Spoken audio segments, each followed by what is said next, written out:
नहीं नहीं, मुझे छोड़ दो, मुझे छोड़ दो, मुझे जीना नहीं है, मुझे मरने दो मुझे। राजहंस मेंटल अस्पताल के वार्ड नंबर 3 से आवाज आ रही थी। 26 साल की आरुषि 60 साल की ऐसी महिला लग रही थी जिसके चेहरे की चमक चली गई थी। सांवला रंग, लंबे बाल, आरुषि मूर्ति सी लगती थी, पर आज वो पत्थर से सख्त लग रही थी। वो 1 महीने से वहां भर्ती थी क्योंकि उसका मानसिक संतुलन बिगड़ गया था। उसका केस देख रही डॉक्टर नेहा पटेल ने उसके पिछले जीवन के बारे में जानना चाहा। उन्होंने सभी जानकारी उसके गांव मलकापुर यहाँ जाकर ली। वह एक बहुत बुद्धिमान और बहुमुखी व्यक्तित्व की लड़की थी। उसे 12वीं कक्षा में 99% अंक मिले थे। उसके पिता चाहते थे कि वो डॉक्टर बने, लेकिन उसका एक अलग विचार था। वो एक शिक्षिका बनना चाहती थी। उसका मानना था कि भारत का भविष्य भावी पीढ़ी पर निर्भर है। तब उसका भावी नागरिकों को लायक बनाने का सपना था। उसके पिता ने भी उसका दाखिला डीएडी में करा दिया। फर्स्ट ईयर चालू हुआ।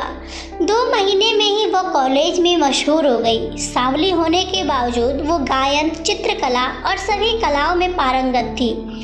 इसके चलते उसने अपना एक अलग फैन बेस तैयार कर लिया था। उसमें गिरीश भी था।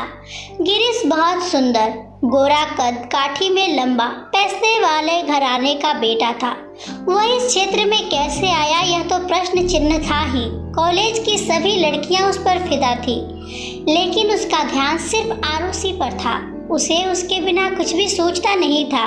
वो उसकी हर हरकत पर नजर रखता था। ये मामला आरुषि के नज़रों से नहीं बचा था, लेकिन उसको लगता था कि सभी अमीर लड़के बिगड़े हुए होते हैं। ईमानदारी तो होती ही नहीं है लड़कों में, इसलिए वो जानबूझकर उस पर ध्यान नहीं देती थी। लेकिन एक दिन अचानक आरुषि पैदल घर जा रही थी। तब उसकी बेस्ट फ्रेंड भारती उसके साथ थी। गिरीश ने उनके सामने कार रोकी और आरुषि आगे निकल गई। गिरीश भी गाड़ी से उतर गया और जिद करके आरुषि और भारती को कार में बिठा लिया और दोनों को घर छोड़ आया। उस दिन से उनकी दोस्ती और पक्की हो गई। दोस्ती कब प्यार में बदल गई पता ही नहीं चला। 2 साल के अंदर ही दोनों में गहरा प्यार हो गया। आज रिजल्ट का दिन था क्योंकि आरुषि कॉलेज में फर्स्ट आई थी। गिरीश भी अच्छे अंकों से पास हो गया। दोनों को नगर पालिका में प्राथमिक विद्यालय में नौकरी मिली। दोनों सेटल हो गए थे और सब कुछ अच्छा चल रहा था। लेकिन एक दिन अचानक गिरीश के पिता ने इन दोनों को एक साथ देख लिया। गिरीश ने अपने प्यार के बारे में सब कुछ बता दिया, लेकिन उनके पिता ने अपने दोस्त की बेटी माधुरी से गिरीश की शादी करवा दी। यह खबर आरुषि तक पहुंची और उस दिन से लेकर आज तक वह इस मौत का दंश झेल रही। ये सब जानकर डॉक्टर नेहा पटेल इनको बहुत दुख हुआ। उन्होंने उसकी बहुत मदद की। उचित उपचार का उपयोग करके उसे इस स्थिति से बाहर निकालने में मदद की। करीब 6 महीने बाद आरुषि पहले की तरह सही हो गई। वह एक नए दृढ़ संकल्प के साथ अस्पताल से बाहर आई। उसने खुद को आदिवासी क्षेत्र में स्थानांतरित कर लिया। वहाँ के बच्चों को पढ़ाने, उनकी कठिनाइयों को समझने और उन्हें प्रगति की राह में लाने का बीड़ा उठाया। उसका पुनर्जन्म हुआ था। अब वह इन बच्चों के उद्धार के लिए अपना जीवन बिताने के लिए तैयार थी। अपने हंसमुख और प्यार भरे स्वभाव के कारण वो वहाँ सभी की चहेती बन गई। वह स्कूल में दोहरी अध्यापिका के रूप में कार्यरत थी। वहाँ के प्रिंसिपल भी उसके पिता के समान स्नेही थे। वो उसे अपनी बेटी की तरह मानते थे। दोनों पति पत्नी आरुषि को खूब लाड प्यार करते थे। प्राचार्य सेवानिवृत्त होने वाले थे, इससे वो बहुत उदास महसूस कर रही थी। आरुषि को यहाँ बसे हुए अब 2 साल हो गए थे, लेकिन यादों ने उसका साथ नहीं छोड़ा था। कभी कभी वो बहुत दुखी होती, लेकिन आखिरकार वो खुद अपने मन को समझा लेती।